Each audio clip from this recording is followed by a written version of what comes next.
हमारे साथ और पैनलिस्ट भी जुड़ गए हैं और उनका भी व्यू पॉइंट लेना इस पर ज़रूरी है। हमारे साथ भरत बरई साहब जुड़ गए हैं, professor at Indian university United states, और साथ ही हमारे साथ जुड़ गए हैं डॉक्टर शुभ्रा चौधरी जो फाउंडर है मिडिल ईस्ट इनसाइट्स प्लेटफॉर्म की, मिडिल ईस्ट मामलों की जानकार हमारे साथ हैं। शुभ्रा जी, सबसे पहले मैं आपसे ही जानना चाहती हूँ, जो इस वक्त नेतन्याहू कह रहे हैं कितना बड़ा मैसेज है, न सिर्फ मिडिल ईस्ट के देशों के लिए बल्कि ईरान में जो उथल पुथल मची हुई थी, क्या ये स्टेटमेंट अब एक पॉज है, यहाँ से चीजें कुछ अलग नजर आएंगी, क्या ये युद्ध रुक जाएगा या फिर क्या होने जा रहा है? देखिए, ऐसा कोई भी एविडेंस नहीं है जिसके अनुसार ये कहा जा सके कि अयतुल्ला खामेनी नहीं रहे।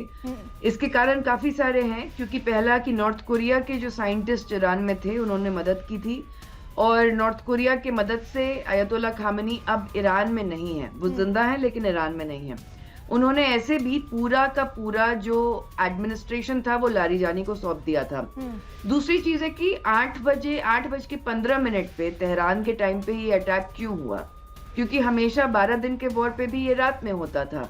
ये इसलिए हुआ था क्योंकि 8:15 पे IRGC और अयतुल्ला खामेनी के बाकी के सदस्य वहां पे उस जगह पे मौजूद थे, और इजराइल को ये लगा कि इस इंटेलिजेंस में उनका एकदम पुख्ता है। अब ये इंटेलिजेंस वो कहाँ से आई?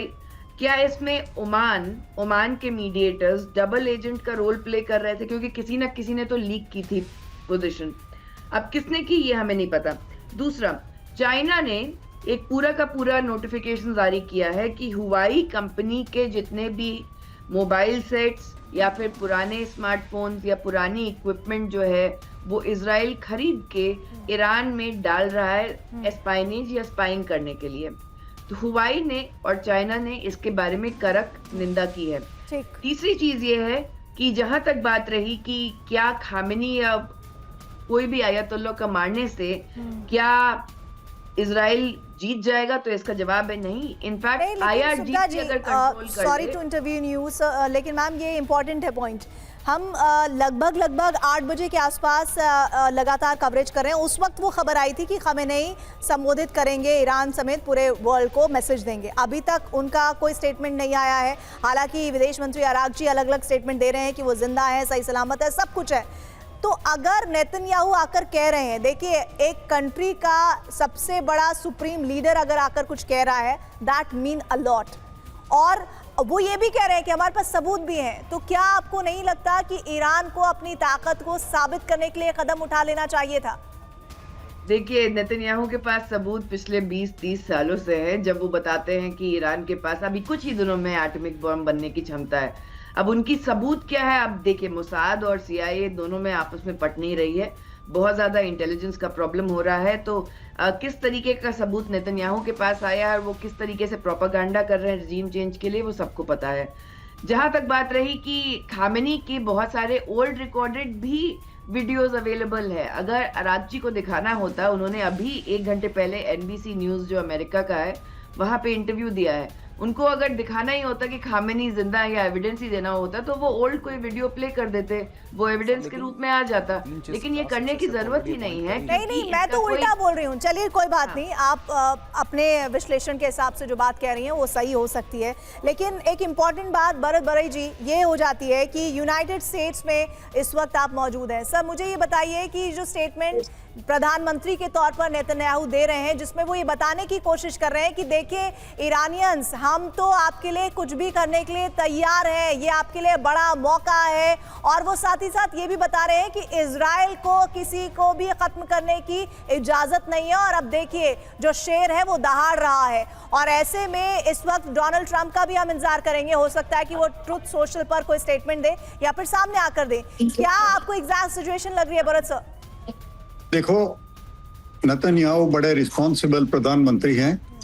जब वो टेलीविजन पर जाएंगे और बताएंगे कि हमारे पास सबूत है कि खामेनी जिंदा नहीं है, तो आपको उसको 99% एक्यूरेसी से लेना चाहिए। मैं उनके बयान को ज्यादा मानता हूँ ट्रम्प साहब के बयान से। बिल्कुल। और इजराइल बहुत एक्यूरेट और बहुत एक्यूरेट मिसाइल से हमला कर रहा है, और उनका पहला निशान था खमेनी। तो president Pezeshkian, senior commanders of revolutionary guard, तो उन्होंने पहली स्ट्राइक में उन लोगों को खत्म कर दिया है।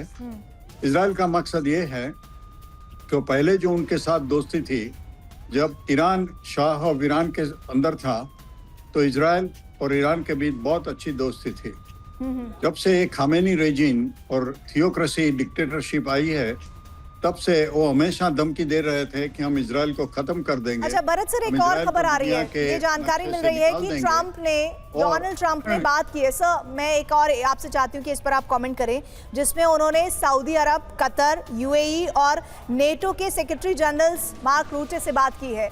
इस बातचीत में उन्होंने क्या बातचीत करने की कोशिश की होगी और क्या बताने की कोशिश की होगी कि हमने ये ऑपरेशन ईरान के खिलाफ क्यों अपनाया?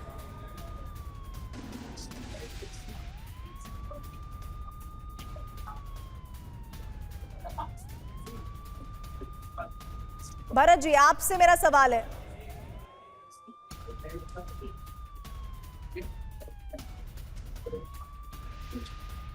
चलिए, लग रहा है भरत जी तक आवाज नहीं पहुंच पा रही है, लेकिन चोपड़ा जी, जैसा हम अभी लगातार सुन रहे हैं कि डोनाल्ड ट्रंप ने अरब के कुछ देशों से बातचीत की है और साथ ही नेटो के सेक्रेटरी जनरल से भी बात की है, क्या आपको लग रहा होगा कि इस हमले को वो जायज ठहराने के लिए क्या तर्क देते हुए दिख रहे होंगे?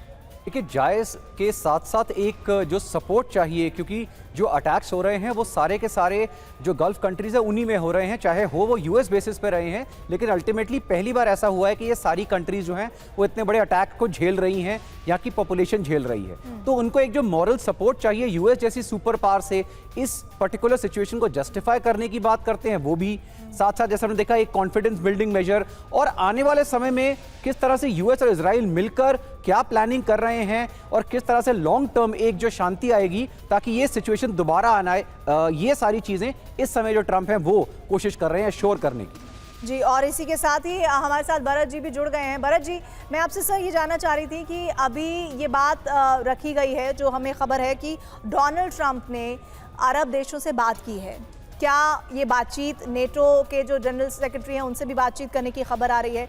इस बातचीत को करने के बाद आगे ईरान में क्या मॉडल होगा? क्योंकि नेतन्याहू जो प्रधानमंत्री हैं वो ये कह रहे हैं कि खामेनेई नहीं रहे, अब एक अनस्टेबिलिटी ईरान में होगी जिसको पूरी तरह से एनकैश करने की कोशिश डोनाल्ड ट्रंप करेंगे। वो स्ट्रैटेजी क्या होगी?